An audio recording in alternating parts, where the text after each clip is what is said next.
Something unseen is happening, not in the skies, but in the hearts of people. A quiet separation, a divine sorting that was foretold long ago. The world moves as if nothing is changing, yet heaven watches as souls begin to drift, not by accident, but by alignment. There is a mystery unfolding in our age, one so subtle that even believers can miss it. It's not a war of armies, but of allegiance, not between nations, but within the Spirit. The Bible called it the wheat and the weeds, the sheep and the goats, and now, that line is being drawn again not by human hands, but by the unseen will of God. In ancient times, the people of Israel were warned, "Come out from among them, and be separate." Yet history shows few ever understood what that meant. They thought separation meant exile or isolation. But in truth, it was never about distance, it was about distinction. God was never asking his people to hide. He was asking them to shine differently. Today, that same call echoes through time. A divine whisper that many ignore comes not as thunder, but as a still small voice saying, "Choose whom you will serve." For the line between darkness and light is no longer drawn by nations or leaders. It's drawn inside the human soul. And maybe that's why you feel it too.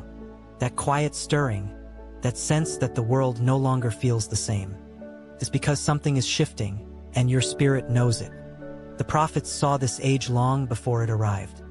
Isaiah spoke of a day when people would call evil good, and good evil, when truth would be traded for comfort, and conviction for convenience. He saw that day, and so did Jesus. In one of his most mysterious parables, he spoke of a farmer who planted good seed. But while everyone slept, an enemy came and sowed weeds among the wheat. Both grew together, beautiful and deceitful, until the harvest. Only then would the truth be revealed, which was real, and which only looked alive. We are living in that parable now. Every day, the world grows in appearance but decays in spirit. There are churches filled with music, but empty of presence. Words of faith without the fire of obedience. Light that flickers, but never truly burns. And quietly, without announcement, heaven begins to separate the true from the false, not to punish, but to purify. But few understand what's truly happening. Because this separation isn't seen in grand events or prophetic headlines, it's seen in choices, in the private moments where you choose truth over comfort, where you refuse bitterness even when betrayed, where you forgive when the world says, "Don't." Each of these moments, small, invisible, unseen, are the dividing lines of eternity. Heaven is not watching your status, your title, or your appearance. Heaven is watching your alignment.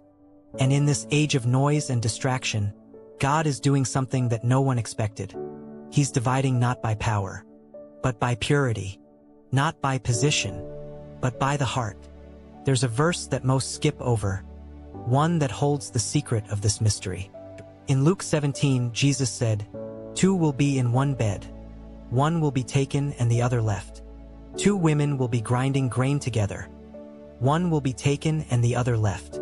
For generations, people argued over its meaning. Was it about the end times, the rapture, or something deeper? Perhaps it's not only about departure, but distinction, about how two people can live side by side, yet be worlds apart in spirit. One surrendered, one resisting, one walking in light, one lost in shadow. The separation doesn't begin when the trumpet sounds. It begins now, in the heart. And that is what the enemy fears most. Because when the children of light begin to awaken, when they realize they were never meant to blend in, the enemy loses his disguise. He can no longer hide among the faithful. His imitation fades when true devotion rises. This is why the world feels heavier, why confusion spreads faster, why truth feels harder to speak. It's because the light is intensifying, and shadows always fight hardest before they vanish. But take heart. The divide you feel is not a curse. It's a calling. You are being separated for something, not from something. You are being prepared for the harvest. Even now, God is whispering to those who will listen. Do not fear the separation. It is I who divide. When Abraham left Ur, he didn't know where he was going, only that he couldn't stay where he was. When Moses stood before Pharaoh, he didn't have an army, only a command. When Jesus called his disciples, he didn't promise comfort, he promised a cross.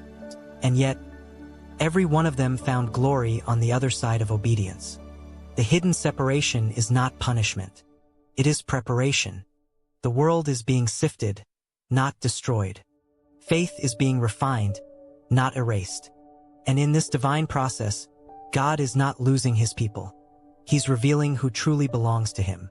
So when friends fall away, when the world misunderstands you, when your old comforts no longer fit your spirit, don't see it as rejection. See it as refining. You are not losing your place in the world. You are finding your place in eternity. And though this divide may look like loss, it is actually alignment, the quiet miracle where God sets apart those who still burn for truth. One day, the world will see the difference that heaven already sees. Until then, walk in the light even when it costs you comfort. For the hidden separation is not a story of division. It is the revelation of destiny.